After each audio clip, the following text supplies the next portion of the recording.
Bom, pessoal, boa noite. É, a gente está dando início aqui ao nosso retorno do nosso grupo de estudos. Hoje é a nossa primeira aula do ano de 2025, nosso primeiro estudo, mais precisamente. O texto que a gente vai estar trabalhando é o texto Recomendações ao Médico que Pratica Psicanálise. É um texto de 1912. Lembrando que até essa data era muito comum, né, era mais natural que a pessoa que praticava psicanálise fosse médico, tá? Por mais que a psicanálise depois, lá com o texto sobre análise leiga, Freud vai discutir a respeito da não obrigatoriedade da pessoa ser médico. Ah, ok. Fixei. Certo? Melhorou aí?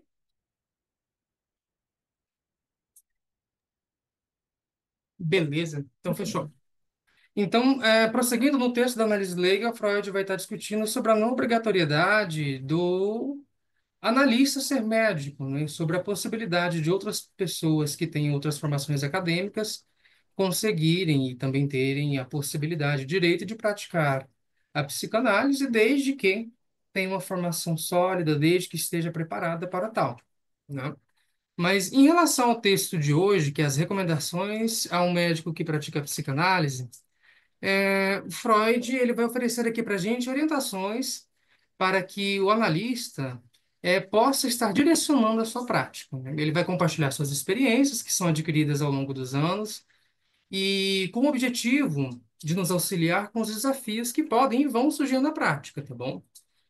Bom, de começo eu gostaria de conversar com vocês que um ponto levantado aqui logo no início do texto com Freud, que nos chama a atenção, é de que o que será discutido aqui são recomendações, tá bom? Não são diretrizes norteadoras que vão promover um caminho mais seguro.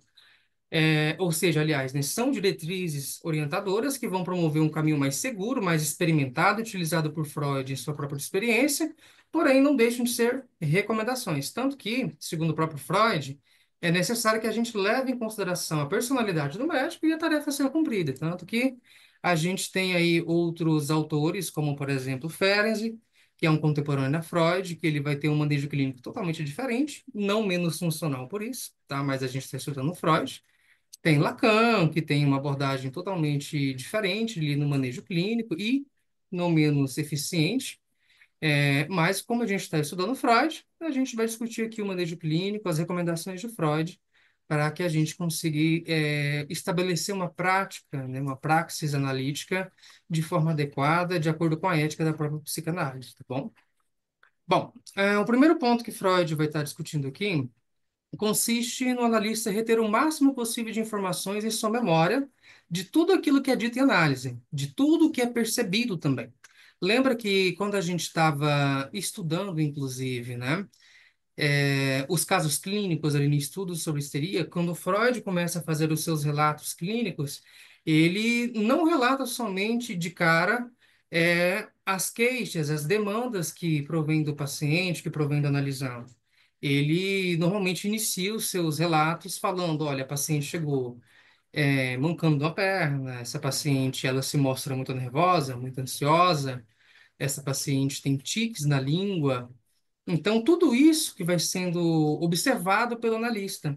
E Freud, ele começa por esse ponto aqui, nas recomendações, né? Vamos colocar assim, a pessoa que pratica a psicanálise, trazendo aqui mais para o nosso contexto contemporâneo, de que é necessário que a gente retenha na memória o máximo de informações que a gente puder do que é dito em análise e de tudo que é percebido pelo analista também. Isso se torna um desafio ainda maior quando se atende mais de um paciente por dia, pois é recomendável que se guarde o máximo de detalhes que puder na memória, e ele também vai repassar para nós uma dica muito importante.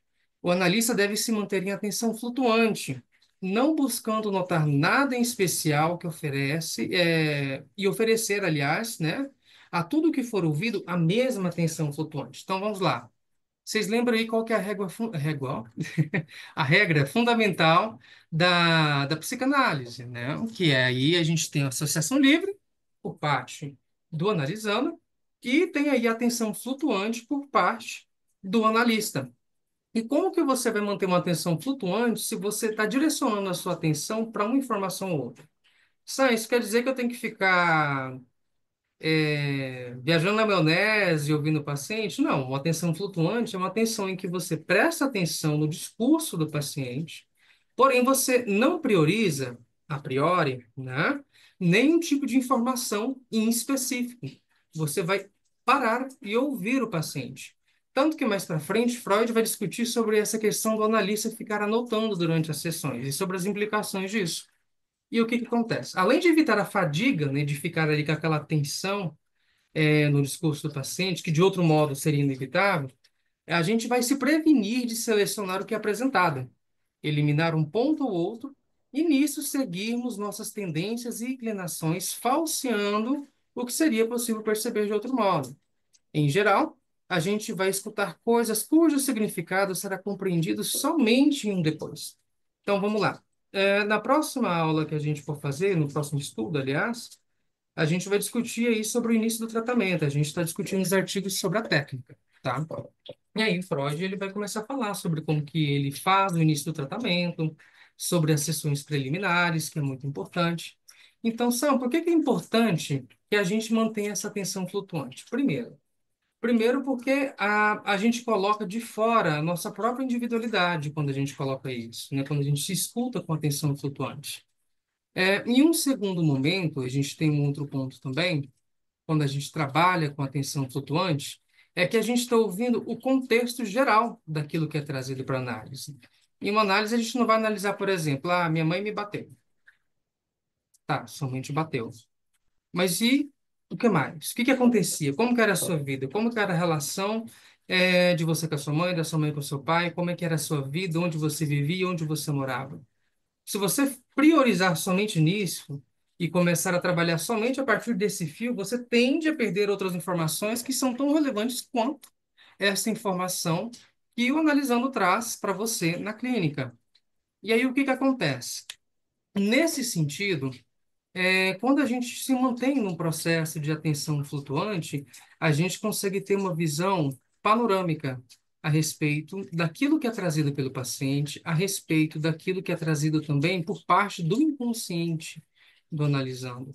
Quando você fica ali racionalizando toda aquela informação que é trazida para você, você tende ou a tomar um partido pessoal com base nas suas próprias crenças, para poder interpretar ali as informações que são trazidas, ou você pode deixar, e vai deixar, se você fizer isso, de prestar atenção em outros pontos que são tão importantes quanto para a análise, para a relação ali do analista com o analisando.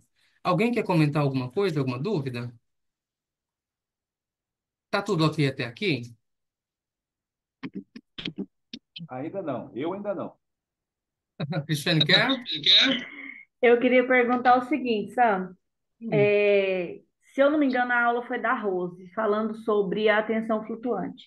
E bacana. essa primeira parte aqui, pelo que eu li do texto e que eu entendi, é que Uhum, ele pede para que a gente faça todas as nossas concatenações de uma forma ampla, uhum. podendo fazer, abrangendo, por exemplo, tudo quanto é escuta. Na atenção que eu digo o seguinte, não prestar atenção só na fala, mas nos gestos, no que não foi dito, naquilo que foi tropeçado, e não colocar a nossa opinião pessoal dentro daquilo que ele está falando, porque isso vai prejudicar a nossa análise. Prejudica a sua análise e a sua escuta, né? Também, os dois, prejudica os dois. Exato. Ele vai, inclusive, destrinchar mais esses aspectos aqui em outros pontos mais para frente, mas é exatamente isso aí. Porque na atenção flutuante, muitas pessoas pensam que é você ficar, tipo assim, viajando na maionese, né? Pode falar, Uhum. depois eu complemento. Não, não, não queria te interromper, não. É, tá muito certo o que você disse, ô Cris. Eu só queria complementar que também a gente tem que tomar cuidado para não colocar foco em algum assunto específico, porque às vezes o paciente, que nem o Samuel falou, dentre as várias coisas que ele diz, ele traz alguma coisa que chama atenção. Por exemplo, detesto meu pai, é, tenho problemas com homens, homem é tudo vagabundo. Às vezes a pessoa ela traz assim meio que um clichêzão E alguns terapeutas tendem a colocar foco naquilo ali. Daí já começa até a criar uma linha de raciocínio. Eu acho que o problema dela é esse. Enfim, então a atenção flutuante é realmente não colocar foco em nada e colocar foco em tudo ao mesmo tempo. Eu sei que parece contraditório, mas eu acho que dá para entender. É, Não, assim, eu pode não falar, sei para os Cris. demais, mas para mim eu acho que é até mais fácil de entender, porque eu já faço algumas técnicas, né, a respeito disso, porque quando a gente vai fazer o atendimento no coach, é mais ou menos seguindo por essa linha de raciocínio.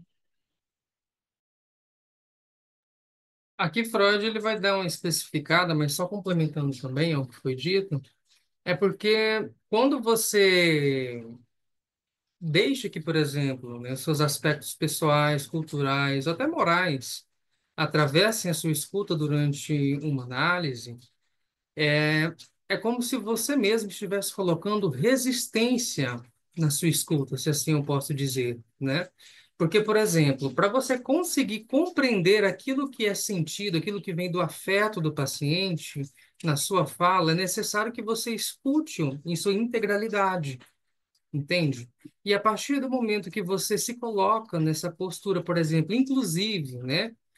Mais para frente, Freud vai aqui inclusive no texto destrinchar melhor sobre isso, mas quando você prioriza, por exemplo, um assunto em específico, como a Rosa estava comentando, você acaba como por exemplo, por perder a oportunidade de perceber aquilo que vem do inconsciente, que normalmente é no ato falho, que normalmente vem também em um xiste, normalmente vem em uma palavra trocada. Tudo isso são possibilidades, porque o inconsciente ele não se manifesta assim. Cheguei na análise, né?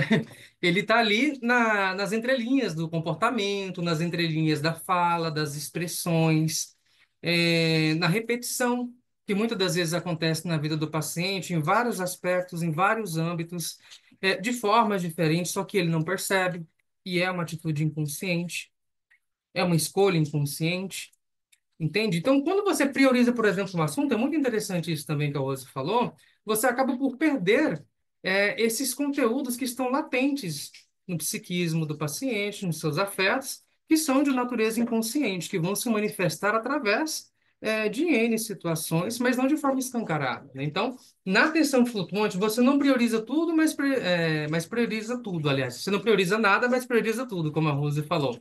Porque você está vendo todo.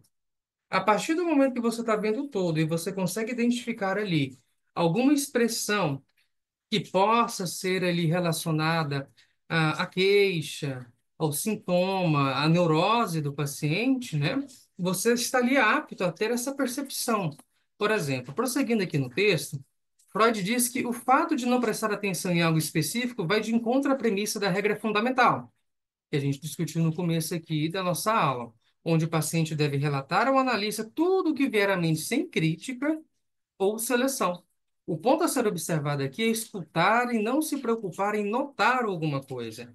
Porque, principalmente quando a gente está começando a atender, e eu já estou começando a preparar vocês com esses artigos aqui para isso, porque vocês vão começar daqui uns dias, né, fazer o atendimento supervisionado de vocês.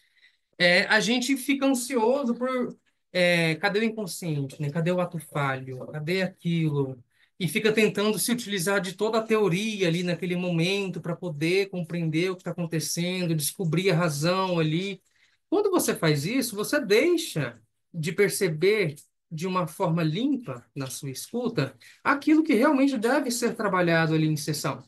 Então, quando você entra em análise com o seu paciente, né, com o seu analisando. O paciente ele se mantém em associação livre e você se mantém em atenção flutuante. Um momento de teorizar, de fazer um estudo desse caso é em um depois. Freud vai trabalhar isso melhor também que mais para frente, né? A gente está aqui na introdução ainda.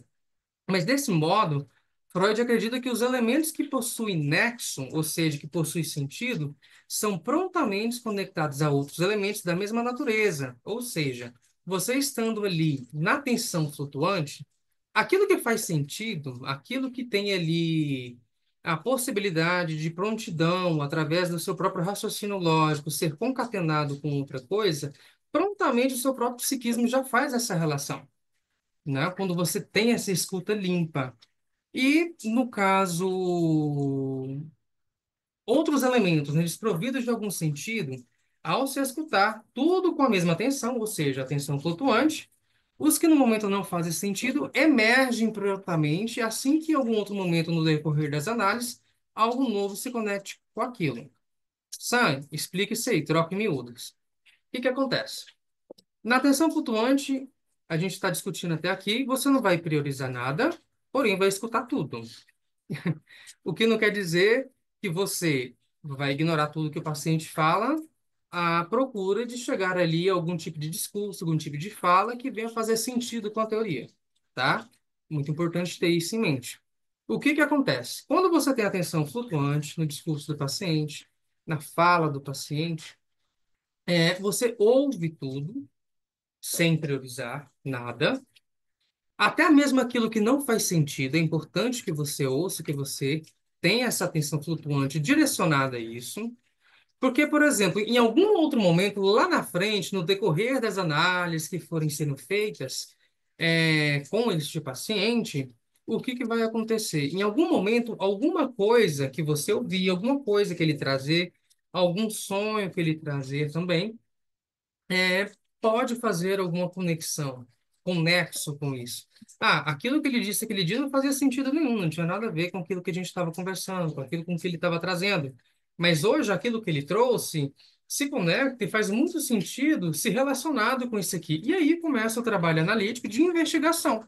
Porque basicamente a gente começa pela premissa da investigação em uma análise. Você vai descobrindo a raiz do sintoma, você vai auxiliando o paciente nesse processo de trazer aquilo que a repressão, que o recalque mantém no inconsciente, à consciência para poder ser trabalhado. E o que que acontece? Normalmente isso se mantém no inconsciente porque causa angústia, porque causa dor. E, assim, então, é ativado o mecanismo de defesa que reprime isso para o inconsciente, que recalca isso no inconsciente.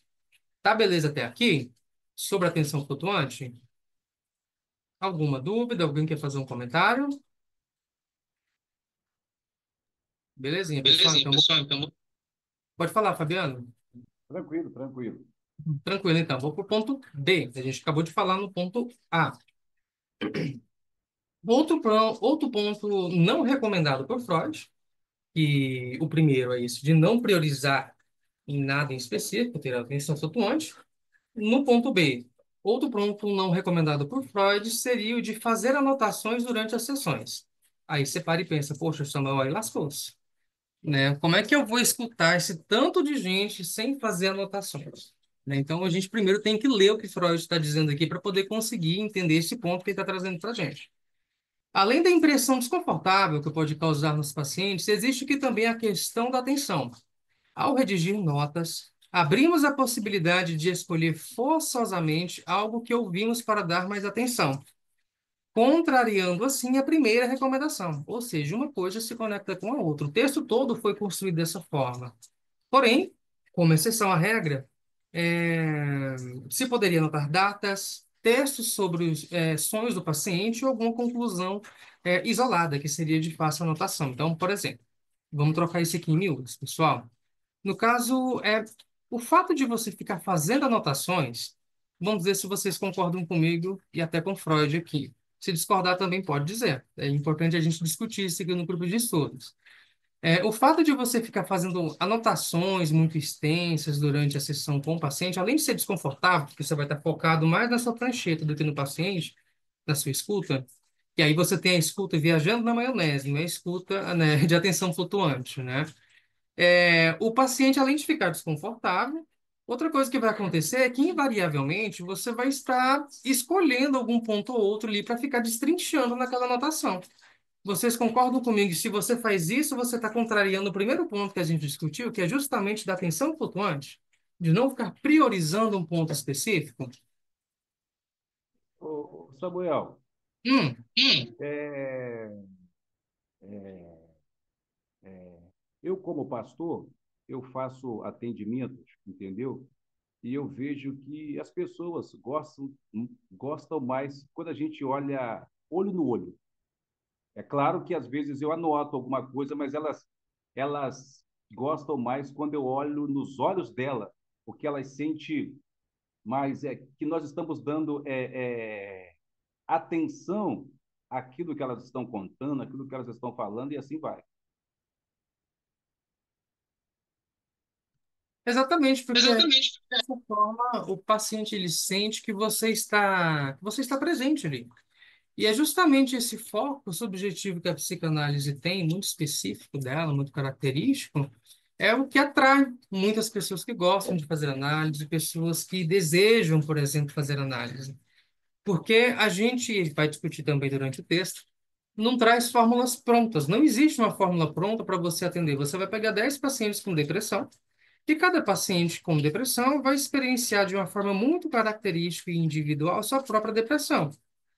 Existem fatos objetivos que são relacionados ali a um processo de um quadro depressivo? Existe sim, né? Existe sim sintomas da depressão que são característicos de toda pessoa que possui essa psicopatologia. Agora, se a gente for trabalhar essa depressão do João, o João vai experienciar a depressão de uma forma. Se a gente for trabalhar com a Maria, que tem também depressão, ela vai experienciar esse quadro depressivo de uma forma específica, porque existe o sintoma, né? Existe o quadro depressivo e todas as suas características, e existe como a pessoa se relaciona com essas características psicopatológicas da psicopatologia. Então, o que que acontece nesse sentido? Como que a Maria experiencia sua depressão? Ah, bom, Maria, ela fazia faculdade e não conseguiu mais fazer. Agora ela está parando.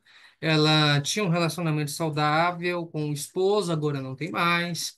O João, talvez, é um senhor de idade que vive em um abrigo e toda a família não o visita mais. Existe toda a característica de uma depressão ali. Só que, como que o João está experienciando? Qual que é o contexto desse quadro clínico desse paciente? E é justamente baseado nesse contexto, ou trazendo um pouco de Lacan, né, trabalhando com significantes que esse paciente, que esse sujeito traz na clínica, é que a gente vai prosseguir na nossa análise com esse paciente em específico. Então, esse olho no olho, né, esse estar presente durante a análise é muito importante tanto para um processo analítico de qualidade, né, tanto quanto para o paciente também que está procurando, né? Senão a gente fica falando com a parede. Mesma coisa o analista que consegue levar uma análise adiante somente acenando a cabeça e falando, sabe? Tem pessoas que trabalham assim, eu acredito que, principalmente na contemporaneidade, é de muito pouco proveito, né? Isso não quer dizer que você vai dar palestra para o seu paciente, que você vai ter ali toda a verdade do mundo disponível para poder resolver o problema do seu paciente. Mas essa relação terapêutica, ela tem que fluir de uma forma bacana, né? Então, esse olho no olho, ele se estar com o paciente é muito importante, tá bom, Fabiano? Então, prosseguindo aqui com essa questão da anotação, como exceção à regra, teria a questão das datas, né, que Freud traz. Eu, particularmente, não anoto datas, é muito raro acontecer. E um ponto que ele trouxe aqui, que alguma conclusão isolada que seria de fácil anotação seria muito interessante também. Então, por exemplo, eu estou falando aqui a respeito da minha relação com meu esposo, né, que é muito difícil, e aí eu lembrei da questão que eu tive com meu pai. Bem clichê nessa situação aqui. Mas você anota ali, questão com o pai. Né? Para você não esquecer, deixa o paciente esgotar o seu discurso ali. Depois você traz isso. Eu, particularmente, eu costumo, já na minha primeira anotação do dia, anotar como que o paciente se apresenta assim que ele entra em chamada. Eu atendo online. Então, o paciente se encontra ansioso, o paciente se encontra depressivo, o paciente se encontra alegre, né? Rose, pode falar. Ou você ergueu a mão sem Queria querer só de que novo? você lesse novamente, porque eu não entendi. Uhum. Freud não gostava que fizesse anotações a respeito de datas? Não, como exceção à regra, se poderia anotar datas, né? Textos sobre os sonhos do paciente ou alguma conclusão isolada que seria de fácil anotação.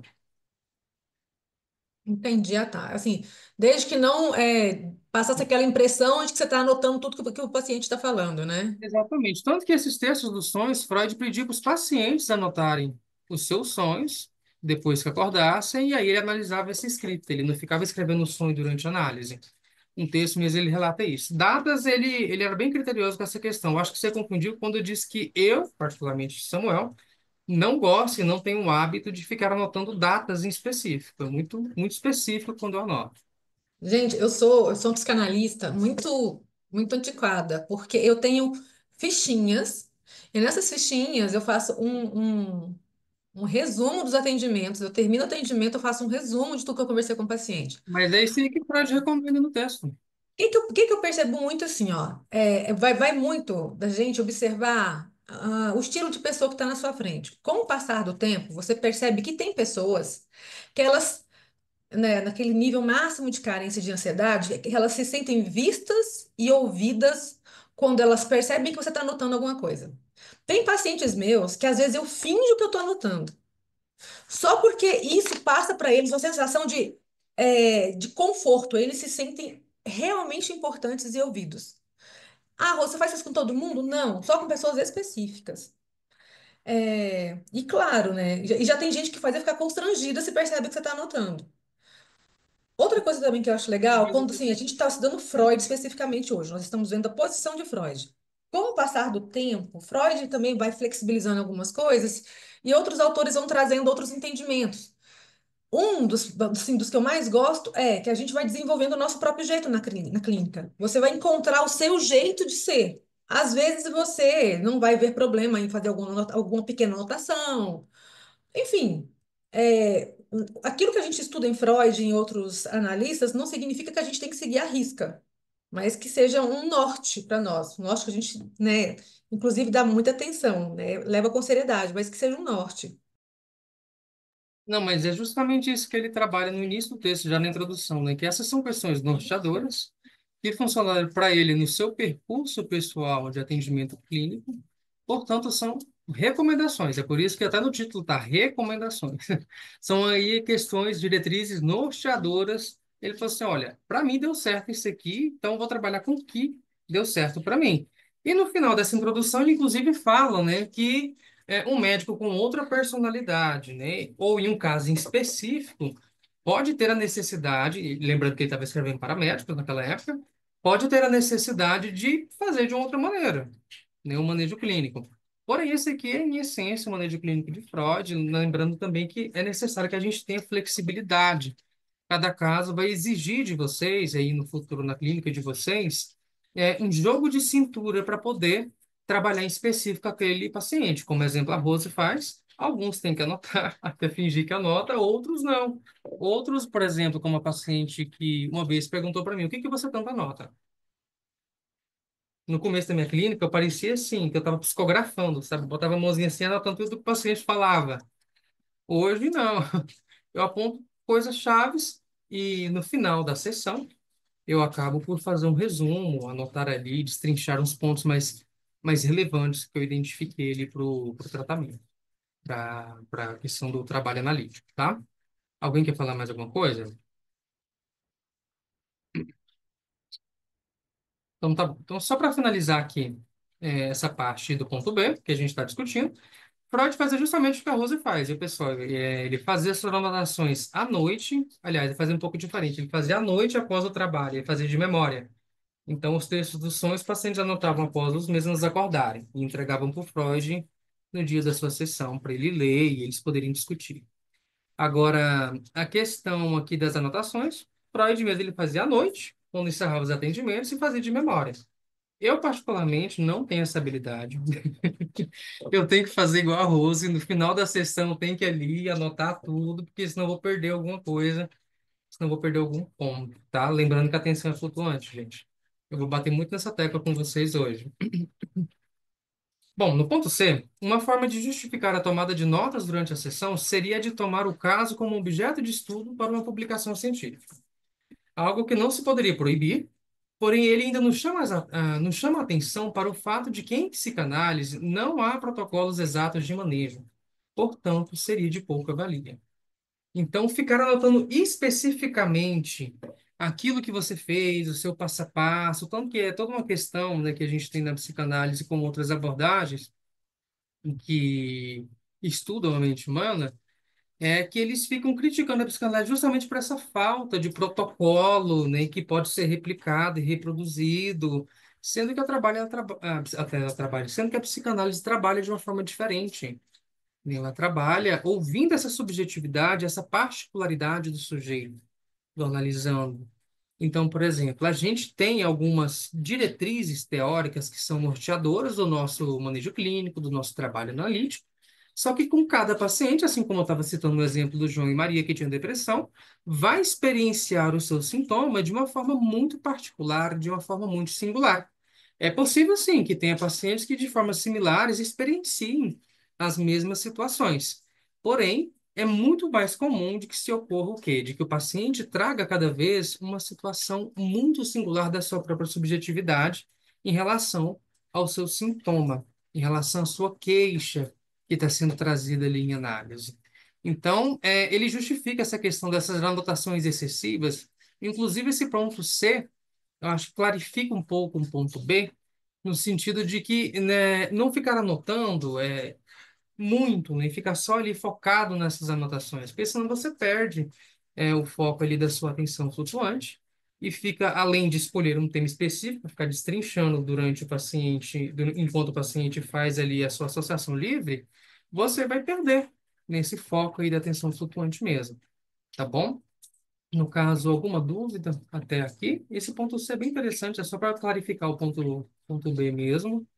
Mas em relação à publicação científica, ele vai prosseguir falando aqui no ponto D, né, de que na psicanálise a gente vai coincidir a pesquisa e o tratamento.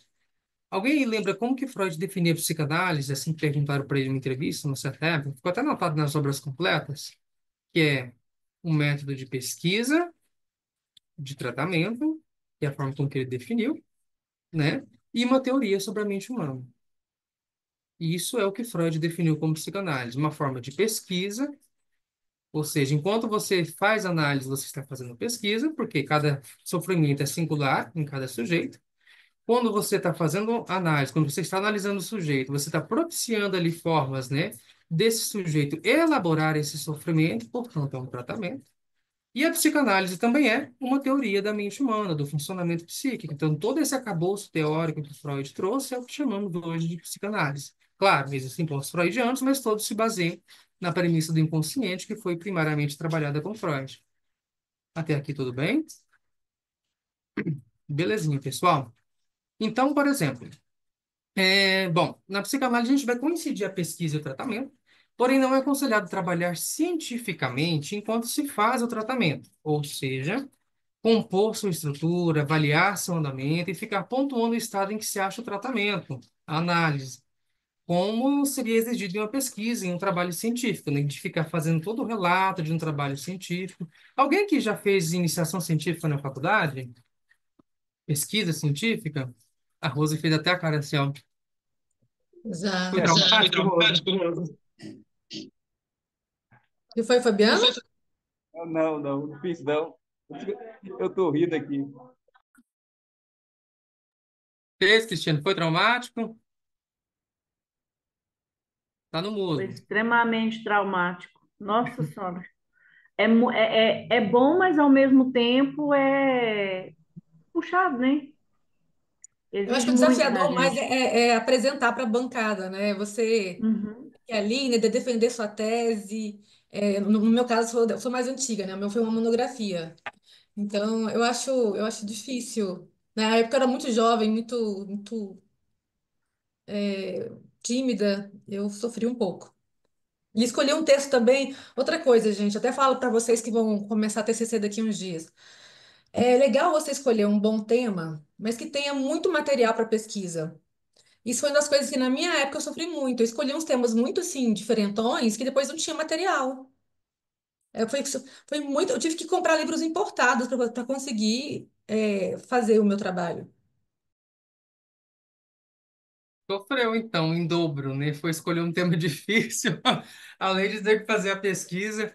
No caso aqui, o que que o Freud está querendo dizer? Só, então, quer dizer que eu não posso pensar teoricamente um caso, eu não posso pontuar nada do caso, ele não falou que podia anotar?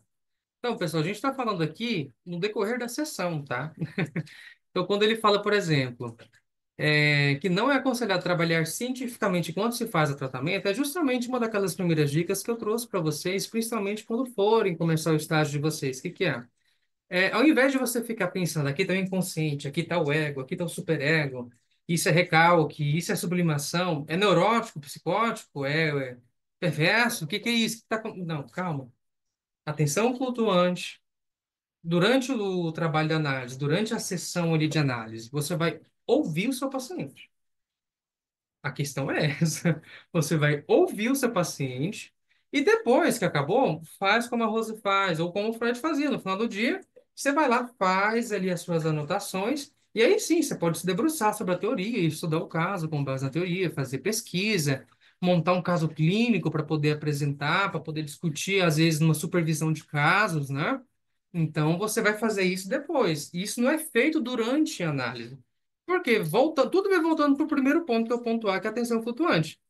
Volta nas regras fundamentais da análise, né? Aliás, na regra fundamental da psicanálise, que é o quê? Se você ficar tentando teorizar ou encaixar, principalmente, que é uma questão ainda mais complicada quando você faz, encaixar o paciente dentro da teoria, você vai perder o foco da sua escuta. Você vai perder o foco ali do andamento da análise. Você não vai ter essa atenção flutuante que é requerida para que você consiga perceber o paciente, o sujeito em sua totalidade. Você está focado ali em fazer a teorização do paciente enquanto ele está falando. E aí é uma série de questões que são implicadas nisso, né? Que você vai estar não prestando atenção no seu paciente, você vai perder informações relevantes para o andamento do tratamento, da análise, e você não vai estar fazendo psicanálise, basicamente. Porque se você fica ali só anotando, não é uma entrevista, entendeu? Até mesmo as entrevistas preliminares não são uma entrevista que você vai ficar perguntando, o paciente responde, pergunta e responde, não. Em uma pesquisa científica, quando você vai fazer um trabalho de campo, você vai fazer pesquisa, você vai fazer perguntas, você vai anotar essas respostas, vai fazer todo o trabalho que uma pesquisa científica vai estar requerindo de você. Agora, no caso da pesquisa científica em psicanálise, a gente ouve o paciente, e depois a gente teoria. Aqui está falando aqui no caso de uma pesquisa científica, de um trabalho científico com base na psicanálise. Entenderam? Bacaninha. Esse texto é muito gostoso, gente. Se vocês puderem voltar uma vez a cada 3, 6 meses nele para poder retificar a clínica de vocês, é muito bom, sabe? Quando a gente vai relendo os textos do Freud. Foi bom até para mim reler esse texto para preparar essa aula. Então, por exemplo, né? Freud vai nos orientar que nos casos mais bem-sucedidos, que os casos, aliás, mais bem-sucedidos são aqueles em que agimos de forma despretensiosa, atenção flutuante e sem pressupostos. A conduta correta para o analista seria de passar de uma intenção para outra conforme a necessidade, e não especular enquanto analisa. Ou seja, dentro ali da sessão, se você está fazendo um trabalho científico e você está atendendo alguma pessoa ou um grupo de pessoas, né, para poder fazer um levantamento de dados, para poder fazer ali um trabalho científico para algum fim específico, não tem problema você fazer essa alternância de pensar, nossa, mas isso aqui tem a ver com o tema que eu estou fazendo a pesquisa, né? Como é que ele se relaciona com isso aqui? Como é que isso pode se encaixar com isso aqui? Outra coisa é você ficar tentando fazer isso e não prestar atenção no que o seu paciente está dizendo, e aí você bota toda a análise a perder, tá bom? Bom, nesse tópico, a recomendação final é de que devemos submeter o material reunido à sintetização do pensamento, ou seja, né, essa sintetização teórica, apenas depois que a análise for concluída, ou apenas depois que acabar a sessão.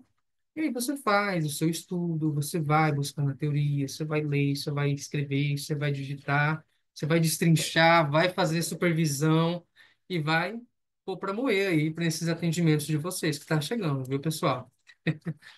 No ponto A, é muito interessante que Freud vai recomendar que a gente deixe nossos afetos e até mesmo a compaixão do ser humano, e assim como o cirurgião, esse aqui é bem polêmico de Freud, já vou ressaltar, devemos concentrar nossas energias em um único objetivo: levar a termo, ou seja, né, a última circunstância, a operação do modo mais competente possível, ou seja, no rigor da técnica, né?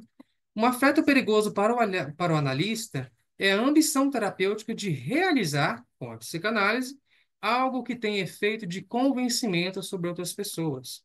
A justificativa para se requerer tal frieza do analista seria a de que isso cria condições vantajosas para o mesmo proteger sua própria vida afetiva e para o paciente o maior grau de ajuda que podemos dar. Então, aqui isso que dá pano para manga para a gente discutir. Você quer fazer um comentário, Rosa? Pode falar, depois eu falo também, mas pode dar sequência. Tranquilo. Porque a gente tem aqui uma questão de que em psicanálise a gente não trabalha com o que Freud chama de sugestão na época, e hoje a gente poderia dizer que a gente não trabalha com diretrizes protocolares. Aí a Rosa fala, Sam, pelo amor de Deus, né? Traduz. O que que seria isso? A gente não tem uma cartilha, né? Você vai fazer isso com o paciente, aí quando ele chegar nisso aqui, não é assim. A intenção é de que o paciente ele vá amadurecendo em clínica. Quando vocês estudam Winnicott, por exemplo, né, a clínica ela é esse espaço de amadurecimento psíquico. Aquela parte infantil do psiquismo do paciente, do seu inconsciente, que tem ali aquela fixação ou regressão, ela tem a oportunidade de amadurecer, né, esse espaço maturacional do setting analítico. A partir do momento que você começa, por exemplo, né, de alguma forma, colocar ali, por exemplo, seus afetos atravessando, ou tentar fazer com que o paciente se cure o mais rápido possível, ou tentar provar para o paciente que você é capaz de ajudar ele a superar o seu trauma, você vai atropelar o processo analítico. O que que se resume, então, o processo analítico, Samuel? Atenção flutuante e associação livre. A teorização, as anotações, você faz depois da sessão. E com base nisso, você vai desenvolvendo o seu manejo clínico com aquele paciente específico. E aí, o que que seria manejo clínico? As intervenções que você vai fazer, né? Colocar em xeque algumas coisas, perguntar ali, perguntar um tema em específico. Você vê, por exemplo, que o seu paciente ele sempre está deslizando, sempre está fugindo daquela situação. Mas você vai cortar o discurso do seu paciente e falar assim, não, eu quero que você fale sobre isso aqui. Não, você não vai. Você vai deixar fluir o discurso do paciente, porque ele está ali na sua associação livre, você na sua atenção flutuante, colhendo informações. A análise é isso. E aí você vai destrinchando com o seu paciente todos esses dados, todas essas informações, afetos, lembranças, sensações, né? Para que o paciente vá fazendo o processo de elaboração, que a gente vai trabalhar esse texto também, nessa sessão de artigos sobre a técnica. Então, esse processo de elaboração é como se fosse um processo de digestão afetiva. Vou colocar aqui de forma bem rudimentar para vocês poderem terem a dimensão que eu quero passar para vocês. Porque num processo de análise, quando você vem com essa gana de querer curar o seu paciente, né? Como, por exemplo, na senhora... Ai, gente, na senhora Aurora, no caso da senhora Aurora que eu trabalhei com vocês. Vocês lembram que eu falei com vocês que no começo eu foi minha primeira paciente, então, no caso, ela vinha com uma série de informações, ela estava seguindo ali uma linha específica de raciocínio. Eu já comecei a querer prever o que ela estava fazendo, quis dar um de bidu, né? Achando que ela ia fazer isso e fazer aquilo, que eu ia intervir dessa maneira, fazer essa intervenção, fazer assim o manejo para ela conseguir chegar em X situação. E aí ela ia ficar feliz, ela ia se curar do seu sintoma, e aí meu trabalho ia estar sendo bem feito. O que que acontece é que ela foi tomando rumos totalmente diferentes daquilo que eu queria propor para ela, do que eu queria fazer ali de intervenção, daquilo que eu imaginava que ela ia alcançar, né? Ela foi por rumos totalmente diferentes, às vezes até mesmo contrário daquilo que eu pensei que ela iria, e ela está super bem hoje. Então, a partir do momento que você vem com um processo pessoal seu, com um processo subjetivo e singular da sua personalidade, achando que vai servir para o seu paciente como um processo de cura, você está impedindo que ele mesmo encontre o seu próprio caminho de cura. Você está impedindo que o seu paciente descubra a sua forma de lidar com seus próprios afetos e amadurecer com eles. Pode falar, Rosa. Então, só para complementar, porque é, a gente tem que lembrar que Freud, ele era médico, né? E ainda por cima, uma educação com um estilo de ensino muito rígido, né? Que é uma característica do pessoal lá de Viena. E não só lá, mas como aqui, uma das coisas que os médicos mais são aconselhados é manter uma certa distância. É óbvio que nós estamos hoje num outro movimento, de ser mais próximos dos pacientes e tal, mas sempre foi uma recomendação muito forte para os médicos manter uma certa frieza, porque do momento que você se envolve emocionalmente, você acaba comprometendo todo o processo, né? Imagina só que você vai fazer uma cirurgia muito delicada numa criança que você tem um profundo apego, uma pessoa que você tem muito apego. Eles diziam, ah, isso é perigoso. E eu acredito, né? E eu vejo que outras pessoas também têm uma visão parecida com a minha, de que Freud, quando ele desenvolveu é, esse texto dizendo que, olha, o analista ele precisa manter uma certa distância, uma certa frieza. Deixa eu até ler de novo aqui. Ah, peraí.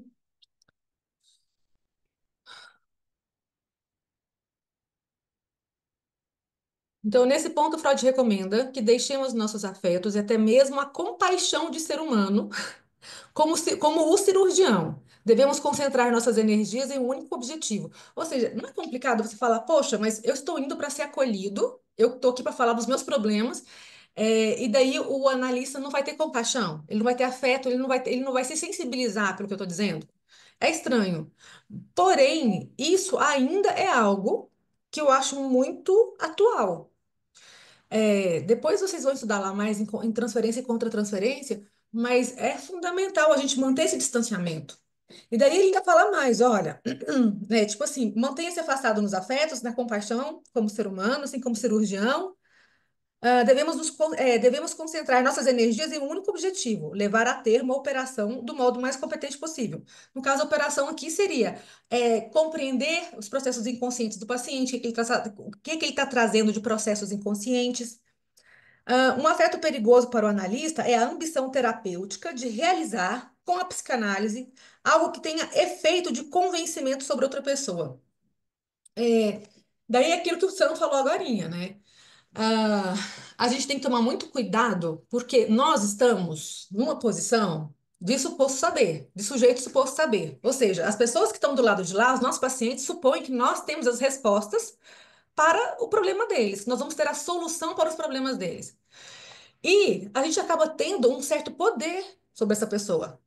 É claro que não é com todos, mas as pessoas elas vêm tão vulneráveis e você tem uma postura ali de um sabedor, né? Vamos falar assim, que se a pessoa quiser aproveitar disso para manipular, para dizer o que ele deve fazer, olha, se eu fosse você, largava do seu marido. Ah, se eu fosse você, dava uma surra nesse menino que tá precisando apanhar. Enfim, a gente tem um poder, sim, de persuasão sobre o outro. E ele fala: olha, não vai por esse lado, não, não caia nessa tentação. Por mais que você esteja percebendo que a pessoa esteja caminhando talvez por escolhas que você não faria, mas não se envolva sentimentalmente. A sua função aqui não é de dar conselhos, nem dizer o que que ela tem e o que não tem que fazer. A gente tem que é, é, não cair nessa tentação, né? Deixa eu ver o que mais aqui que ele falou. Então, um afeto perigoso para o analista é a ambição terapêutica de tentar um convencimento. Deixa eu ver. A justificativa para se requerer tal frieza do analista seria de que isso cria condições vantajosas para o mesmo. Vocês concordam que quando. ah, Deixa eu tentar elaborar o meu pensamento de uma outra forma. Muitas vezes, quando nós estamos observando alguém em sofrimento e nós estamos distante, sem envolvimento, você consegue observar muitos detalhes. Às vezes, quando somos nós, naquela mesma situação, a gente fica perdido sem conseguir saber o que que a gente vai fazer. Vamos pensar uma pessoa apaixonada. Uma pessoa apaixonada, ela pode ser a pessoa mais inteligente do mundo. No processo de paixão, ela fica sem saber o que fazer. Mas às vezes aquele amigo ou aquela pessoa que está do lado de fora, que não está vivendo aquele processo, ela consegue olhar de forma fria e conseguir orientar de uma forma mais adequada. Muito Então, quando bom. Freud fala, olha, mantenha uma certa distância, não se envolva, não compre as dores do seu paciente, porque daqui a pouco você está com raiva do marido junto com o seu paciente. Daqui a pouco você está tomando raiva da mãe junto. Daí você não vai conseguir ter uma imparcialidade. Então ele fala, olha, até para a saúde, né, até para manter o sucesso, né, do processo analítico, é importante que a gente se mantenha é, mais distante. Eu consegui explicar isso para vocês, meninos? Todo mundo aí com essas telas desligadas, com a educação com a gente? Eu tô com a tela ligada, viu? Mas conseguiram entender? Muito bem, muito Bem, bem. muito bem. Lá, Olha, lá. Ah, muito Ah, bacana. muito bacana. Exatamente isso mesmo que a Rosa estava dissertando com vocês, que essa frieza da analista ela vai estar criando condições vantajosas para o mesmo proteger o seu próprio tipo, né? Então, o que que acontece aqui nessa situação? Quando você se coloca nessa posição de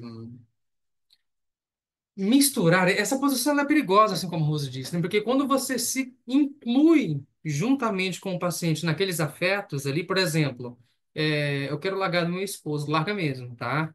Larga mesmo, esse homem não presta, não vai mudar, entendeu? Tem paciente, tem algum analista que possa fazer isso? Às vezes pode ter algum que pratica psicanálise selvagem, algum que está precisando fazer uma supervisão, uma análise pessoal, pode acontecer sim. Mas quando você se alinha a esse afeto do paciente, quando você se deixa ser atravessado pelo paciente, pelos afetos do paciente, acontece de que você acaba entrando na mesma situação afetiva que esse paciente se encontra. E pouco você vai conseguir fazer estando na mesma ótica, no mesmo panorama, perspectiva que ele tem em relação a essa situação. Então, essa frieza principalmente na atualidade, ela está muito mais relacionada a um certo distanciamento, né? Você conseguir se colocar em terceira pessoa e observar a situação como um todo na sua atenção flutuante. Estão conseguindo captar? Esse texto é justamente um raciocínio sobre como que funciona o processo ali analítico por parte do analista, né? O que que o analista deve fazer? Uma questão norteadora, lembrando que são recomendações, mas são recomendações muito pertinentes, né? Principalmente essa questão aqui de você se manter em terceira pessoa, de se manter aqui a parte dos afetos do paciente em relação à sua queixa. Então, por exemplo, imagina um paciente que toda vez que entra em sessão, ele começa a chorar por conta de uma questão que aconteceu com ele. E aí você desaba junto com o paciente em sessão. Tem divergências, né? Tem pessoas que falam assim, olha, se emocionar às vezes com o paciente é impossível, às vezes com alguns pacientes, não se emocionar.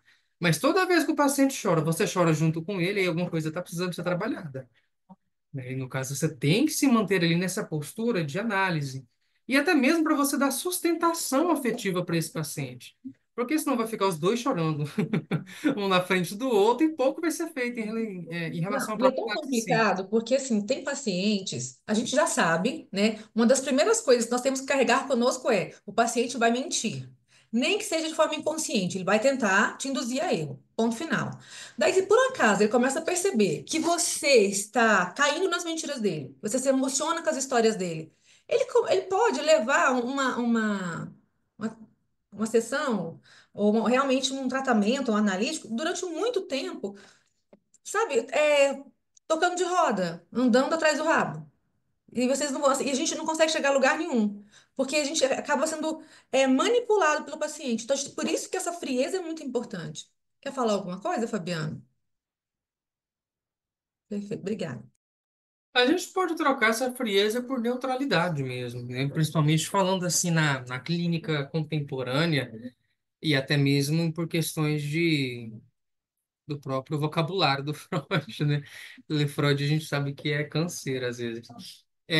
Bom, no caso exatamente, vocês conseguiram entender o ponto F aqui? Ponto F? Não, ponto E. Belezinha, então, pessoal, vou aqui para o próximo tópico. Freud vai estar especificando nesse ponto aqui, então, que essas regras pretendem criar para o analista a contrapartida da regra fundamental da psicanálise, né? Vulgo associação livre, que é estabelecida para o analisando. Assim como ele deve comunicar para o analista tudo o que lhe vier à mente, suspendendo toda objeção lógica e afetiva de algum modo nenhum induza a fazer alguma seleção, também o analista deve se colocar na posição de utilizar tudo o que lhe é comunicado para os propósitos da interpretação, do reconhecimento do inconsciente, sem substituir sua própria censura, por sua própria censura, a seleção que o analisando renunciou. Então, vamos lá. Recapitulando aqui o ponto F, trocando em miúdos. A partir do momento que você coloca as suas questões pessoais para poder atravessar a sua clínica, a sua escuta, vamos pegar aqui o ponto E, para a gente clarificar aqui com o ponto F. O que que acontece? Vamos supor aqui que uma paciente, ela ama muito, isso é muito comum de acontecer, pessoal, tá? Então, assim, ela gosta muito do esposo, o esposo agride ela fisicamente, constantemente, só que ela fala, ele vai mudar, eu amo ele, sem ele eu não vivo, então eu vou continuar aqui. A mulher chega de olho roxo, né, com braços com hematomas, e aí imagina se, por exemplo, você toma as dores e fala assim, larga aquele cafajeste, que não sei o quê. O mais provável que aconteça é que a paciente não volte mais em sessão e que você ainda fique mal falado, né, como profissional por parte dela. Só isso quer dizer que eu tenho que concordar então com a agressão? Não, não tem. Então, como que eu vou manejar a situação? Você vai prestar um apoio para essa pessoa. Um manejo que eu e o Samuel poderia fazer seria estudar para a paciente o porquê que ela acha que sem ele não vive. O que que representa esse casamento para ela? É um casamento onde ela não tem condições de trabalhar, não sei por que motivo, existem X razões que podem acontecer, e aí ela tem medo de passar fome? Ou ela se acha incapaz de conseguir cuidar de si mesma, e aí ela não se separa por conta disso? É muito comum isso acontecer. Porque às vezes, ali no processo de agressão física, acontece também aquela agressão psicológica, aquela agressão verbal, aonde a pessoa se sente diminuída e ela começa a adotar o discurso do agressor como se fosse a realidade, ou seja, eu não presto, eu não consigo viver sem ele, então é ruim com ele, pior sem ele, né? Então o que que isso tem a ver com o que a gente está discutindo?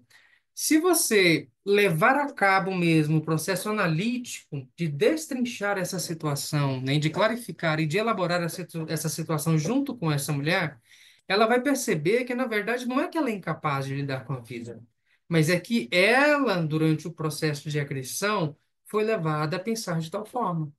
Talvez ela pode encontrar outra pessoa, ela pode trabalhar assim de alguma forma, ela tem capacidades, ela tem qualidades, só que ela não enxerga isso. E se você tomar as dores dela e falar assim, olha, aquele cafajeste não presta mesmo, larga ele mesmo, é mais provável que você desperte mais resistências na paciente e que, como a própria resistência em si, a paciente deixe a análise, abandone a análise. Entende? Porque não houve elaboração, você simplesmente está colocando um afeto seu, uma opinião pessoal sua nessa situação e fazendo com que a paciente tenha, né, emergindo em si, ao invés de processos inconscientes, através da livre associação, o processo de resistência. Quanto mais a gente futuca o paciente diretamente, principalmente quando a gente se utiliza de situações pessoais, nossa, em clínica, para poder conversar com o paciente, mais resistência a gente desperta.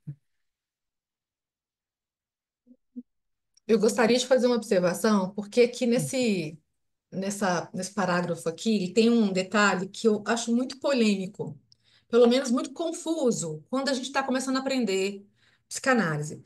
Ele fala o seguinte: também o analista deve se colocar na posição de utilizar tudo o que lhe é comunicado para os propósitos da interpretação, para os propósitos da interpretação. Presta bem atenção nisso aqui. Também o analista deve se colocar na posição de utilizar tudo o que lhe é comunicado para o propósito de interpretação. Mas antes, fala o seguinte, que nós não devemos colocar a nossa própria opinião. Daí, as pessoas, é muito comum falar assim, tá, mas vem cá, eu não posso dar a minha opinião, eu não posso interferir, mas e como que é feita essa interpretação, então? Como que eu faço a interpretação sem colocar a minha opinião? Cris, seu microfone está desligado. Gostaria de ouvir seus comentários. Tem hora que eu vou escutando aqui, vou falando, conversando sozinha para entender. Nessa parte aqui, eu entendi assim que a gente tem que tomar cuidado para não colocar nossa própria opinião, que foi o que eu fiz de anotação, mediante ao fato que nos é apresentado. Porém, quando ele fala para a gente fazer uma seleção dentre elas, a gente pode fazer isso depois da sessão e fazer as nossas pontuações para depois fazer, num momento posterior, uma intervenção, né? Ou um direcionamento. Não sei se chama intervenção ou direcionamento. Tudo, tem tudo. O que eu quero, assim, que eu preciso que vocês entendam, e eu concordo também que vocês estão há pouco tempo no curso, então vocês ainda não têm bagagem para ter esses entendimentos, Mas essa dúvida costuma aparecer com frequência. Rose, eu não posso eu não posso colocar o meu posicionamento, eu não posso direcionar o cliente, essa palavra que estava me faltando. Olá, lindo! Ele Deixa eu sempre ver esse fica enrolar menino. aqui nessa. Faz a cara da mãe, mas é a cara da mãe, meu Deus. Olá! Enfim, é o seguinte, eles falam que a gente não deve colocar, não posso fazer direcionamentos, não posso colocar a minha opinião, não posso influenciar o paciente, mas eu preciso fazer interpretações de tudo aquilo que ele me traz, eu preciso apontar interpretações. E aí? E como que eu consigo fazer essa interpretação sem colocar o meu posicionamento? Então, muita gente tem dificuldade em fazer essa divisão. Então, eu quero que vocês, mesmo que vocês não tenham isso claro ainda, mas já vão prestando atenção, porque no decorrer de todo o curso, vocês vão ganhar muito conteúdo ainda que vai ajudar nessa questão. Mas, basicamente, a gente tem que lembrar que nós temos muitas experiências, às vezes, parecidas com o paciente. Passamos por coisas semelhantes. Mas a impressão que ficou em mim é sempre diferente daquela que ficou no paciente. Às vezes é parecida, mas é diferente. Então a gente tem que tomar esse cuidado. E sempre, por mais que você está ali prestando atenção no conteúdo que ele está te trazendo, através de sonhos, através, né, de atos falhos, através de alguma coisa que escapa de uma lembrança, de uma palavra solta, eu tenho que prestar atenção nessas coisas e perguntar para o paciente o que significa para ele. O que significa para você? O que isso te lembra? Qual a sensação que você tem quando você entra em contato com essa memória? Então, sempre perguntar para o paciente, né? E daí eu faço interpretações repetindo aquilo que o paciente me trouxe, mas não fazer interpretações a partir das minhas experiências, sabe? Daquilo que eu senti. Ah, não, quando eu fui traída, eu fiquei desse jeito. Porque, sabe, eu não sei se eu estou conseguindo explicar, mas vocês estão conseguindo entender? Eu sempre faço isso, né? Eu me embanando nas minhas explicações, depois fico querendo saber se vocês entenderam. Vocês me desculpem. Eu entendi assim, que eu posso fazer as interpretações, fazer as anotações, mediante aquilo que o paciente me apresenta. Isso. Então, se ele vai me apresentar um caso de excesso de comida, por exemplo, essa é a sensação dele, o que que isso representa para ele, fazendo essas interpretações mediante ao fato que ele está trazendo, de acordo com o que ele está me entregando. É isso mesmo. Vamos clonar um monte de Cristiane, para a gente ter um monte de aluno igual ela? Ah, Eu quero um monte de Cristiane aqui. mas assim, é exatamente isso. Porque, vamos lá, vamos unir o ponto que a Rose trouxe com o ponto que a Cristiane trouxe. Bom, a Rose falou, e ela acabou se confundindo, mas não se confundiu. Ela achou que se confundiu, mas não se confundiu. Na verdade, assim, cada paciente não, perdão, cada pessoa, ela vai experienciar uma situação de uma forma muito singular, com base naquilo que ela tem de conteúdo simbólico, vamos trazer aqui Lacan, né, para poder elaborar aquilo, para poder experienciar e dar um nome, um significado para aquilo. E aí, o que que acontece? Uma pessoa que, sei lá, às vezes capotou um carro, vou ser bem literal aqui, tá, gente? Mas assim, não tem nenhum problema em voltar a dirigir depois de ser recuperado, sair do hospital. Volta lá a dirigir normalzinho, não passou, é isso. Outra pessoa nunca mais vai dirigir.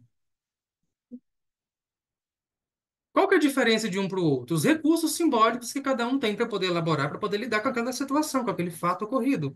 Agora, imagine se você atendeu essas duas pessoas. Nossa, mas fulano conseguiu dirigir normal.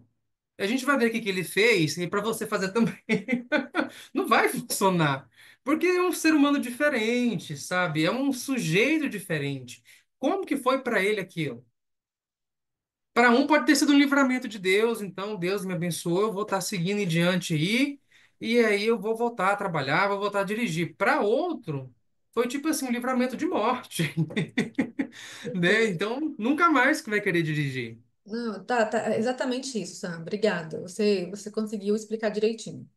Então, Isso. basicamente é isso. É por isso que nós precisamos sempre fazer interpretações baseadas nos elementos que o cliente nos traz. Nunca fazer comparação com outro paciente, nem com as nossas próprias experiências. Exatamente isso. Tá muda, Cristiane. Não é porque a cria aqui está fazendo arte. Tudo bem, então. E assim, só para a gente fechar esse ponto, bem, deixar bem amarradinho, tem um aspecto que a gente precisa sempre lembrar, né? A gente vive, por exemplo, no Brasil, em um país assim multicultural, né? Então, você encontra pessoas assim com as mais variadas opiniões sobre a vida, sobre no mundo assim, no geral. Mas o Brasil ele é muito plural culturalmente. Então, é, vamos supor, a gente está aqui com algumas pessoas que são cristãs. E aí chega para você uma pessoa que é de uma religião de matriz afro para você atender, tá? Bom, se você vai trabalhar na clínica como psicanalista, você não vai chegar nessa pessoa e falar assim, por exemplo, né, você está com depressão porque você precisa de Deus. Vocês precisam separar isso, entendeu? Quando você está como analista, entendeu? Não tem nenhum problema o analista ter religião.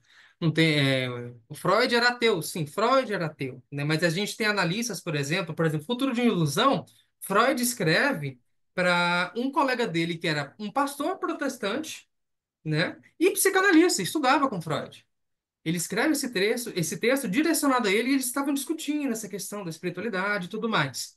Freud, ele em nenhum momento questiona o fato do analista ter uma religião.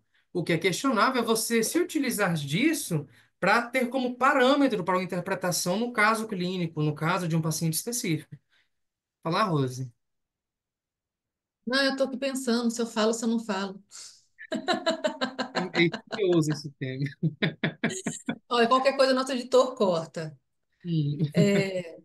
Então, eu não sei se aqui vai ter, eu não consegui, não terminei de ler o texto que o Samuel reservou, mas em alguns momentos também nós podemos, por mais que eu já estou dando spoiler do próximo aqui, né? Que a gente não deve colocar as nossas próprias questões, as nossas questões pessoais, ficar dando, exemplificando com as nossas questões pessoais. A gente não deve fazer isso. Mas em alguns momentos a gente pode fazer isso de um jeito muito sutil. Essa questão de Deus, como a gente está dando aqui um curso para lideranças evangélicas, né? O foco aqui é lideranças evangélicas. Eu acho importante de vez em quando a gente trazer situações que os líderes evangélicos vão lidar na prática, tá? Então, assim, que nem o Samuel falou, assim, é praticamente impossível de você encontrar alguém nessa situação, de chegar para você com uma religião diferente da de vocês. Basicamente, quem tá dentro da liderança religiosa vão estar lidando sempre com pessoas ali do meio, né? Então, eu acho que isso praticamente não vai acontecer.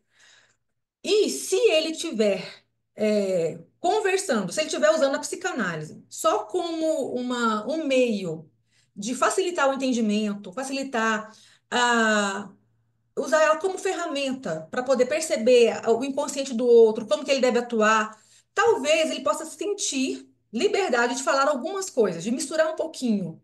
Agora, se ele for para um ambiente analítico, eu estou aqui como analista, como um psicanalista, aí é importante que haja total imparcialidade. Estou aqui como analista. Agora, se for para um meio de aconselhamento, né? Você como pastor no processo de aconselhamento e você está usando a psicanálise como ferramenta para lidar melhor com aquele indivíduo ali, eu vejo que não tem problema nenhum de vez em quando você colocar o seu mapa, né? Colocar, colocar ali o seu ponto de vista como líder também, porque afinal de contas ele está te buscando como um líder, não só como um Um analista. analista. Rose, Oi? Oi. aqui é o pastor Fabiano. Aqui, você disse algo muito interessante aí, porque é o seguinte, eu pretendo, né? Eu pretendo e já estou usando algumas coisas para aconselhar no gabinete pastoral, entendeu? Eu não pretendo clinicar, entendeu, né? Então eu já estou usando algumas coisas para isso e tem surtido um grande efeito.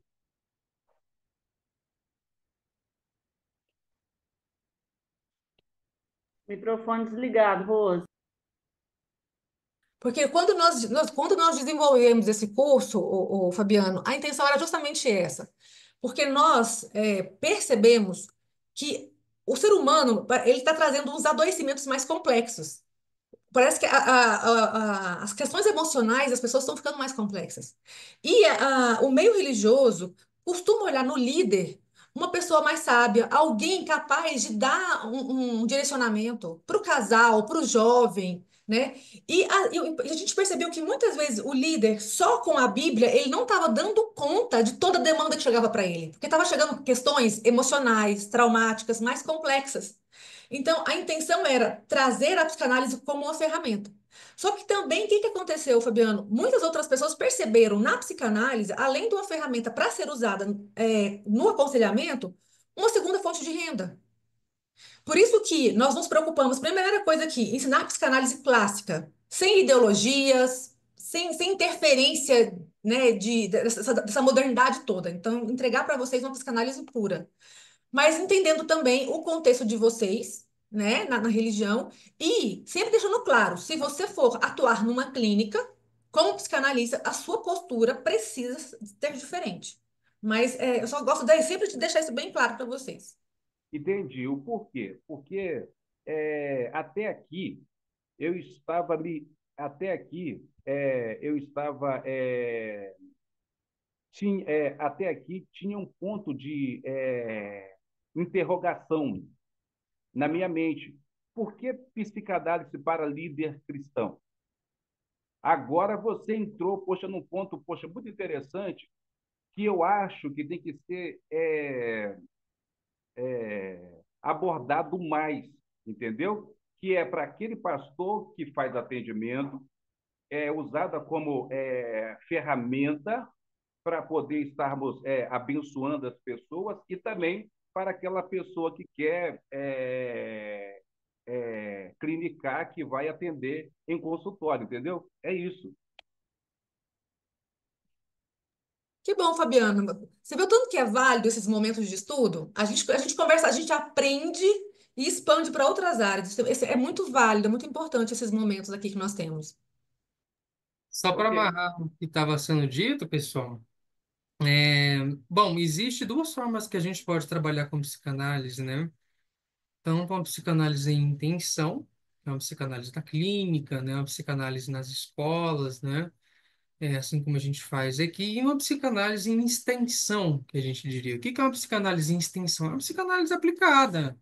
Você pode trabalhar no meio corporativo. A Cristiane, por exemplo, hoje mais cedo comentou que vai entrar na empresa de RH e vai estar se utilizando do que ela está aprendendo aqui para poder trabalhar nessa empresa. Então, assim, é uma psicanálise aplicada, tá? Uma ferramenta a mais ali no arcabouço intelectual dessa pessoa para que ela possa estar trabalhando de uma forma mais efetiva no RH, no aconselhamento pastoral, né? É uma ferramenta a ser trabalhada, a ser utilizada, perdão, no aconselhamento pastoral, muito eficaz. Entende? Algo a mais, entendeu? Entendeu, Fabiano? Eu entendi sim, Samuel. E olha só, o interessante é que quando a gente começa a estudar, eu vou usar aqui muito bem.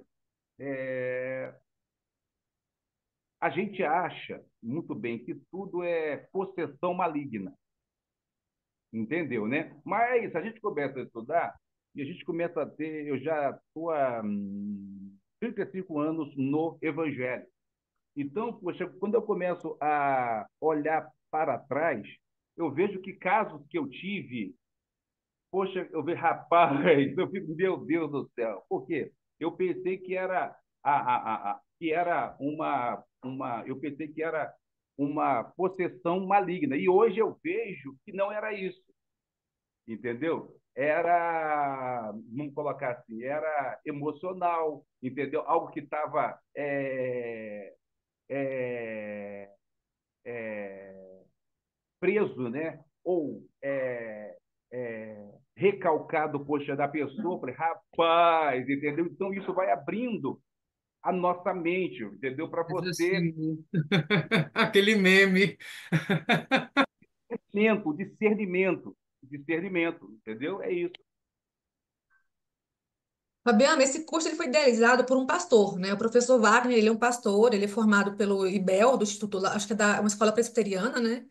E quando ele idealizou esse curso para pastores, foi por isso. Ele falou assim: quando eu aprendi psicanálise, eu percebi que muitas vezes aquilo que eu pensei que era demoníaco era só uma crise neurótica. É isso. Era, às vezes, um início de esquizofrenia. Daí quer dizer que não existe o maligno? Não, ninguém está dizendo isso. Quem somos nós para dizer uma coisa dessa? Mas a gente, quando você vai estudando, você vive o espiritual e vive essa parte mais, vamos dizer, científica, mais do lado da mente humana, você consegue ter mais delicadeza para perceber as duas coisas. E de repente vamos até usar um pouco mais. Se eu fosse usar um pouco mais, eu posso dizer que às vezes a gente abre brechas. Às vezes uma doença emocional mal curada pode abrir brechas de repente para um espiritual desenvolver, né? Aqui é só uma teoria. Enfim. Mas eu acho muito importante somar essas duas coisas. E, que nem eu falei, esse curso foi idealizado por um pastor pelas demandas que ele viu na vida dele. Ok, muito legal, muito legal, muito legal, porque abriu hoje assim, porque eu estava perguntando por que esse curso ele é para a liderança cristã. Eu aí agora, entendeu? Vocês é, falaram mais sobre o assunto, então a gente vai assimilando muito mais. Bacana, obrigada pelo feedback, Fabiana. É importante para nós também ouvir vocês. Muito obrigada. Vamos abordar isso mais vezes, tá? Uhum, eu que agradeço. Bacana, pessoal. No caso, fica como dica assistir o filme O Exorcismo de Emily Rose, que é baseado em fatos reais. A Rose lá, ó. Samuel, Levanta. Não tenho você tá, emocional para isso, não consigo. você, Ele é bem punk? Então, é você porque tá, assim, pessoal, ele levanta uma polêmica que sim, até hoje, né? Realmente era algo de cunho de ordem, né? De forças que a gente não consegue entender ainda, ou até consiga através da religião, ou se era esquizofrenia. E aí fica esse debate, sabe? Tanto que a Igreja Católica, o Vaticano, eles têm um critério muito pesado hoje para mandar, por exemplo, um padre para fazer um exorcismo. Não é assim, porque a Igreja Católica já deu algumas mancadas no passado de pessoas que tinham problemas mentais e não era uma questão de cunho espiritual, entendeu? E essas pessoas morreram, como no caso da Emily Rose, né? Então, é interessante só para análise crítica. Pode falar, Fabiano? Samuel, aí o seguinte, aí você entrou, poxa, aí eu posso falar mais, porque eu já Hum. estou mais dentro, poxa, no caminho, entendeu? Estou ainda na caminhada. Então, para cada caso é um caso. Eu já vi casos que eu fico assim de boca aberta, rapaz, como que eu pensei que era um espírito maligno. E, e, e eu já participei de casos que era um espírito mal, maligno. Então, a gente precisa entender que para cada caso é um caso, olha só, eu participei de um caso, a menina ainda, a menina, ela foi, a menina foi estrupada, Hum. entendeu? Ela teve aqui na igreja, teve comigo no gabinete, e ela tinha como é que eu posso dizer? Ela ficou com, eu vou usar a palavra aqui, eu não sei se eu estou certo, histérica. Ela ficava tremendo, entendeu? Histeria, entendeu? Tremendo, tremendo. Aí a gente orou, expulsamos o mal, tá? E aí, você está bem? Muito bem. Ela ficou bem. Vamos colocar assim: o mal estava tirando proveito. Ela voltou a si, mas ela continuou com, eu vou usar a minha palavra aqui, com estique, como falei, entendeu? Então, e ali, hoje eu percebo que não era só o espiritual, entendeu? Tinha essa parte que ficou recalcada nela, que era necessário e é o tratamento dela.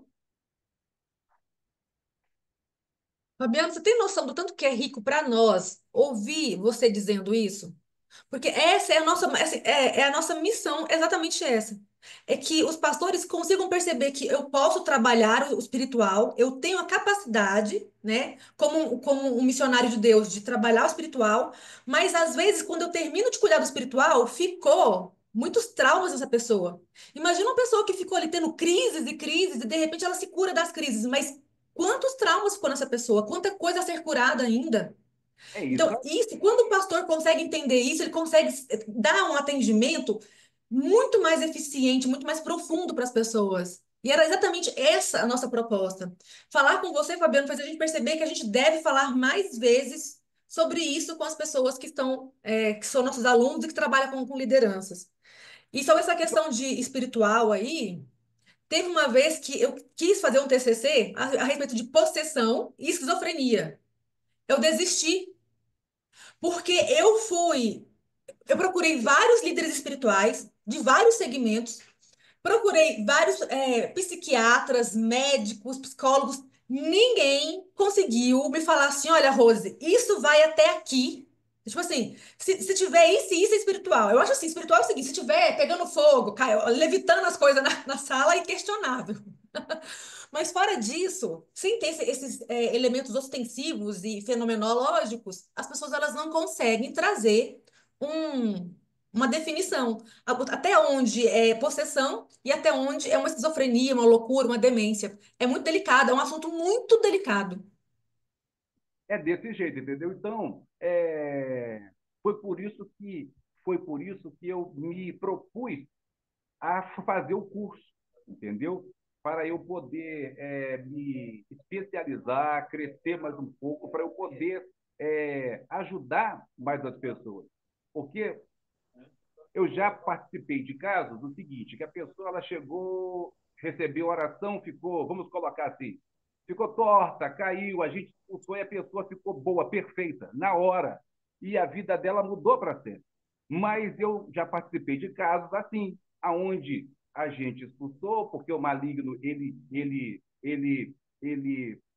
oprime a pessoa, mas ficou essa, como que eu posso dizer? Me ajuda, ficou essa esse Ficou alguns traumas, né?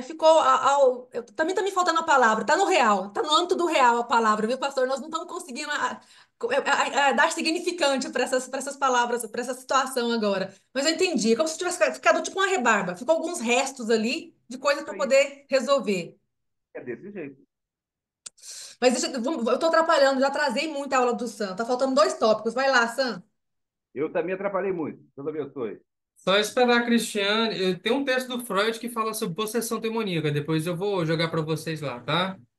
Eu só ia Mas complementar que tem muita gente também que procura cursos na área de inteligência emocional para ver se livram desses traumas e acabam que ficam com resquícios mais profundos ainda, né? E também entra nesse caso da psicanálise, eu diria, empática, É o caso porque da senão. constelação familiar, por exemplo. Isso, Me especializei em constelação familiar. Acho lindo, gosto, acredito na eficiência, porém, às vezes ela abre alguns traumas tão profundos, vai ali, resolve, arranca o tumor, mas a quimioterapia tinha que ser feita depois, entendeu? Porque daí abre para. Eu já peguei muitas pessoas que chegaram para mim com um pensamento de suicídio, sendo na iminência de fazer uma loucura, porque abriu-se um trauma que estava recalcado, foi aberto de uma forma muito violenta, digamos assim. abrupta. É, e daí às vezes precisa de um acompanhamento, né? Depois. É igual o livro não começou com você. As pessoas que vão ler não têm noção do que vai descobrir ali naquele livro, não tem esse direcionamento psicanalítico, não consegue entender ou às vezes abre feridas muito maiores.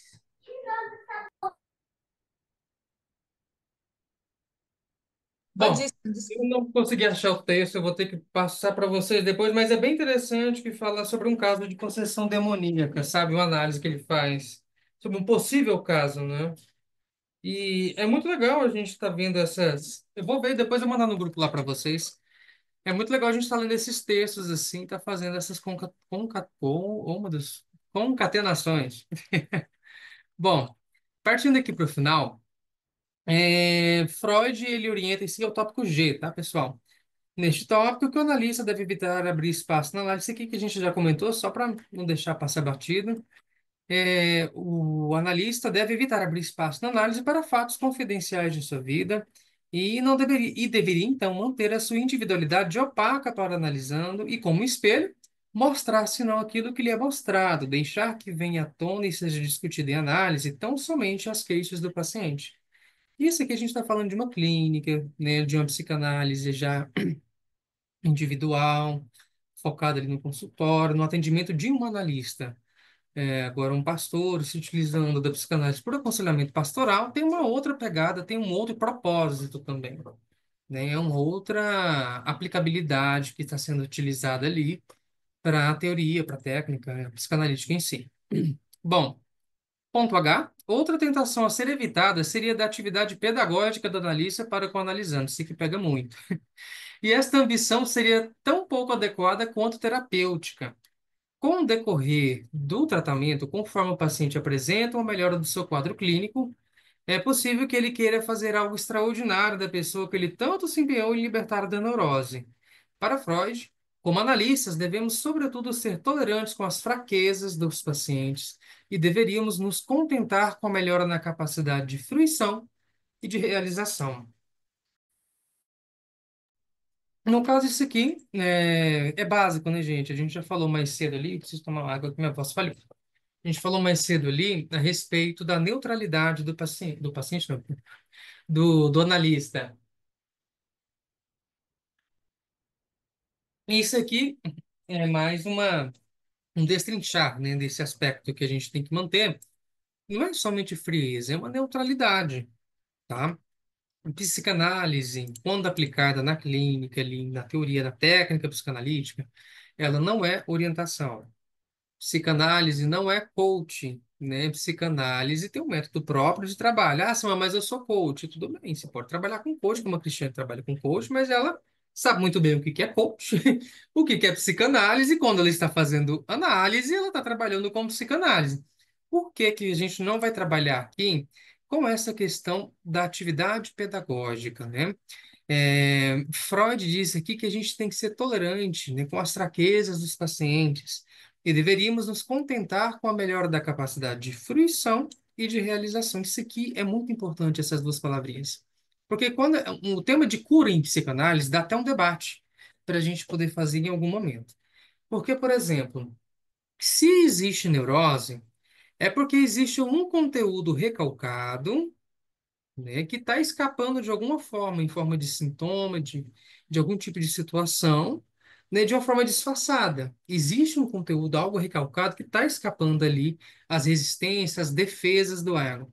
E aí, o que que acontece, pessoal, nesse caso? O processo de análise visa arrefecer esses processos de resistência de uma forma com que a pessoa consiga conviver, né, com o seu inconsciente, os conteúdos advindos dele de forma sã, de forma com que ele consiga conviver em sociedade, mesmo tendo essa melhor convivência consigo mesmos e com as suas pulsões, com seus impulsos internos, entende? Então, por exemplo, o que que é a capacidade de fruição? É a capacidade do paciente, por exemplo, sublimar essa pulsão. Essa pessoa era extremamente agressiva, e aí, ao invés dela ficar se contendo o tempo todo, parecendo uma panela de pressão, ela vai para o karatê, vai descer a porrada num saco de pancada, e ela vai estar sublimando aí essa pulsão mais agressiva, né? Esse impulso mais agressivo que essa pessoa existe. Ou seja, ela está sublimando, ela está dando um outro fim, né, para aquele impulso de agressividade que aquela pessoa tinha. Fora que dentro do decorrer de análise, há como ser feito num processo de elaboração para a pessoa ter mais recursos simbólicos, ou em Freud, ter mais recursos do ego mesmo, né, para poder trabalhar melhor esses seus impulsos inconscientes. Né? Se a pessoa, por exemplo, não tem muitos recursos, a pessoa não tem muito filtro, é porque esse ego ele está incapacitado de lidar com os seus impulsos internos, né, com o seu id, com as suas pulsões. Tá claro até aqui? Tá tranquilo? Muito bom. Bacaninha. Só vamos aqui para o último ponto, que já é 9 e 10. Até que ponto deveríamos buscar a colaboração intelectual dos pacientes no tratamento? Isso, segundo Freud, vai variar de acordo com a personalidade de cada paciente. Um breve parênteses aqui. Quando vocês forem para a clínica, vocês vão aquele paciente que é tipo assim. Bom, você explica para ele, você pede para ele começar a falar e fala assim: olha, não estou bem. É exatamente essa cara que a gente faz, Cristiane. E é tipo assim, tá, mas.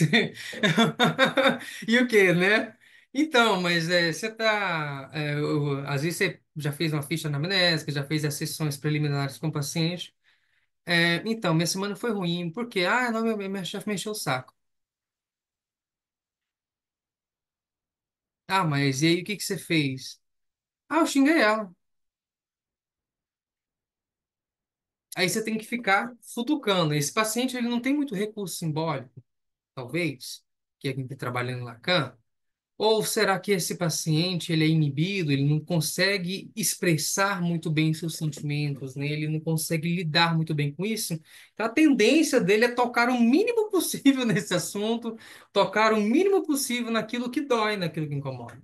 E a gente, devagar, vai trabalhando ali no processo de elaboração uma certa consistência psíquica dessa pessoa para que ela consiga lidar com seus afetos. E isso é gradual, né? Agora, existe também um segundo tipo de pessoas que tudo ela sabe, ela compreende, principalmente se essa pessoa for analista, gente. Se você, quando for pegar um analista para fazer análise pessoal, vocês vão ver. Não, porque segundo a teoria do Freud, isso é aquilo, porque Lacan, não, porque isso é um recado, isso aqui é um mecanismo.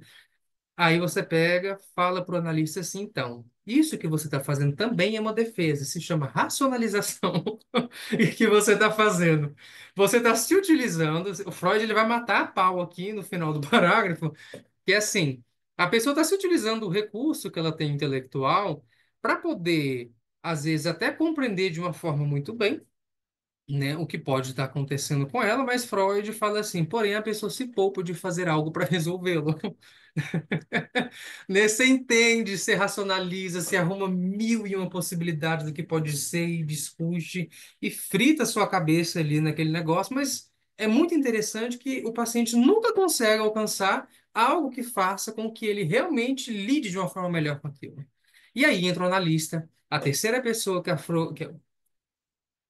Freud foi legal, mistura de Freud com Rose, o ato falho que foi lindo, né?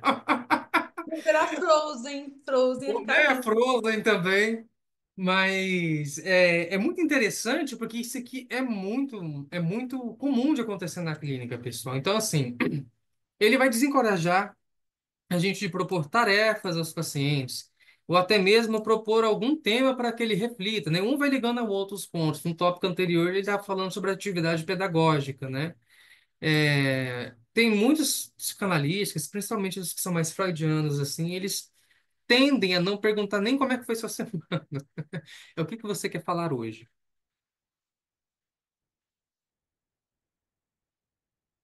O que que você quer falar hoje? É, o que que você quer que eu traga para ter alguma dica, algum conselho? E eu falo, fique bem, sabe? Uma ótima semana. Qualquer coisa me manda mensagem, entendeu? Eu demoro, mas eu respondo às vezes. Porque, pessoal, a gente está falando aqui, partindo para o fim da aula, e uma das coisas que mais me deixa realizado em análise é quando eu vejo que, a partir de determinado momento, o paciente ele deixa de trazer demandas e ele passa a trazer elaborações, não racionalizando, sabe? Mas ele começa a falar assim, Sam, sabe aquilo que eu não conseguia fazer? Eu consegui fazer. Estou melhor nisso aqui, mas sabe, e o que que você acha dessa outra possibilidade? Então, parece que eu não estou me sentindo bem. Então, ao invés da pessoa querer que você resolva o problema, ela traz um tópico a ser elaborado. E aí você, junto com essa pessoa, através das intervenções, vai elaborando. Isso é um processo de amadurecimento psíquico, né? Se essa pessoa decide parar de fazer análise hoje ou amanhã, essa pessoa ela não vai precisar ficar mandando mensagem para você toda hora para que você fale para ela o que ela tem que fazer, porque no decorrer da análise ela amadureceu. Ela aprendeu a explorar as suas próprias capacidades, as suas próprias formas de lidar com o seu sofrimento, né? É isso que a psicanálise visa fazer, a não ficar passando tarefa, por exemplo, né? A não ficar propondo, por exemplo, um tema para que seja refletido. O paciente vai assumindo a responsabilidade da sua própria queixa, da sua própria demanda e do seu próprio afeto. E, bom, o paciente teria que aprender isso sim, que com o esforço da vontade e da atenção não se resolve nenhum dos enigmas da neurose, mas somente afastando em análise a sua crítica inconsciente e seus derivados, ou seja, na atenção flutuante. De modo particularmente incisivo, devemos insistir para que pacientes que tendem a escapulir para o âmbito intelectual intelectual no tratamento, ou seja, racionalizar, se voltem para essa regra da associação livre, né? Voltando aqui, retirar da análise da sua fala a sua crítica ao inconsciente e aos seus derivados, pois deste modo podem até refletir sabiamente sobre o seu estado. Porém, essas pessoas que racionalizam, se poupam de fazer algo para resolvê-lo. Portanto, estão em análise. Finalizei. Foi bem legal, né? Eu gostei de hoje. Legal, legal, legal. Gente, lembrando que tem muitas pessoas que terminam cursos, tá? Cursos renomados, muito caros aí, sem conhecer os textos de Freud. E o trabalho do Samuel aqui é muito importante. Ele está trazendo para vocês, em todo estudo, os principais textos de Freud. Isso é, acredite, um grande diferencial para a carreira de vocês, tá? Exatamente, pessoal. E assim, Parabéns, Sam, pelo seu trabalho, tá? Sendo ótimo. obrigado, tá bom? Obrigado mesmo. É assim, no caso, eu tento não trazer o texto engessado. É importante que vocês leiam, espero que isso fique gravado. Vocês leiam os textos na íntegra depois. Porque assim, eu pego o texto e trabalho ele para trazer aqui para ser discutido com vocês, para ser mais palatável, para trazer para a prática clínica de vocês, né? Mas é importante que vocês leiam o texto na íntegra. E é importante que vocês voltem a esses textos no decorrer da carreira de vocês, porque hoje mesmo eu dei uma relida no texto, no material, para mim poder vir dar o estudo. E, gente, é preciso voltar a Freud, sabe, de vez em sempre, para a gente se reorganizar e se orientar. Perfeito. Meninas, eu Eu preciso acho ir, muito, mas muito obrigada por hoje, tá? Foi uma troca Obrigado, muito bacana. pessoal. Parabéns pela presença de cada um. Pena que todo mundo não pode participar, né? Muita gente tem compromisso à noite, mas foi muito bom. Muito eu bom. acho muito interessante quando a gente consegue pegar, eu pelo menos, pegar um pouquinho, pelo menos o texto, né? Que eu peguei o texto da íntegra, que é do Freud mesmo, eu consigo imprimir e vim fazendo as anotações. Para mim é primordial, é onde eu mais lembro de cada ponto-chave de cada aula. Então, quando eu tenho material em mãos, que eu vou reassistir uma aula, ou fazer as anotações que eu já passar para o material, as minhas anotações, memoriza muito mais rápido e é muito mais fácil de fazer os trabalhos depois. Parabéns. Quer falar alguma coisa, Fabiano? Muito boa aula. Obrigado, pessoal. Até a Parabéns, próxima. pessoal. Foi Quarta-feira que lindo. vem tem mais. Até mais.